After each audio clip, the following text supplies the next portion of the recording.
Hey, it's Mark with Mark's Dodgers Cards with a video response for James Elite Hunters talking about why I like vintage cards. And we're supposed to say, hey Saul, this is why I like vintage.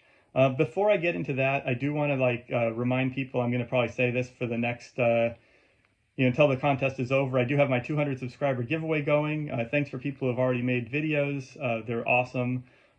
This is for cards under $25 in your collection. It's just really amazing that many people have shown interest in my channel and want to give something away and see some great cards and get some good channel recommendations. So that's ongoing. Link will be in the description. A commenter also made a point that I didn't have any prize for people who are not making videos. So in the original, under the original video, if you do not have a YouTube channel or don't make videos, you can put your 5 favorite cards under $25 and recommend 3 channels and a comment on the original video, and I'll enter in a separate contest.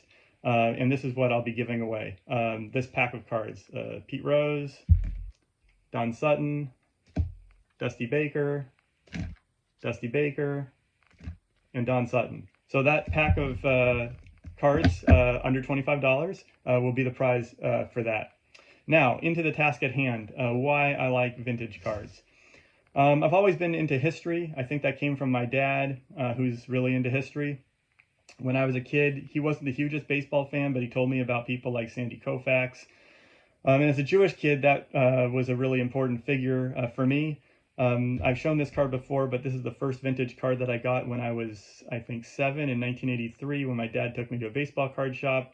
It's very much stained, low condition, but I love this card. It's my favorite in my collection. And since then, I was always drawn to like older cards, and I think it's because of my interest in history and the cards that they really draw a connection between where we are, where we've been in the past, with culture, with place, and that draws a through line connection between the very early origins of the game and now.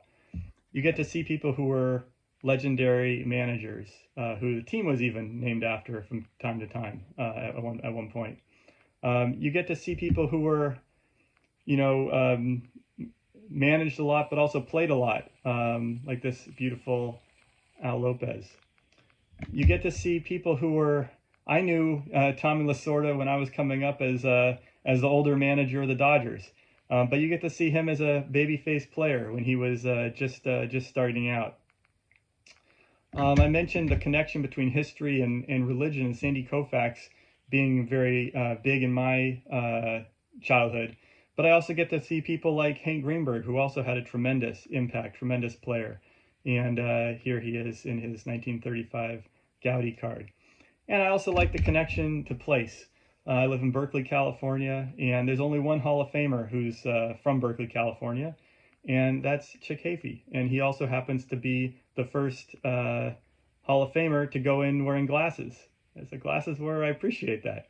But all these cards just really draw a connection to people and places, history, and a through line. And you can see, when I watch a playoff game now and watch the Dodgers, go Dodgers, big game coming up, I think about not just this current team, I think about the teams that I watched when I was a kid, but then the teams that came before that in the 60s and 50s and earlier. And the baseball cards are a little slice of history. It's a little slice of something that people appreciated, 50, 100 years ago or more, and that also tell a story of the game that I like, and I know you all like. So that's sort of why I like vintage. There's other reasons too, but I was only told James said give 1 or 2 reasons, so I don't want to go on and on. But there's my video response. It's a fun one, and I hope other people enter this contest also. All right, thanks for watching.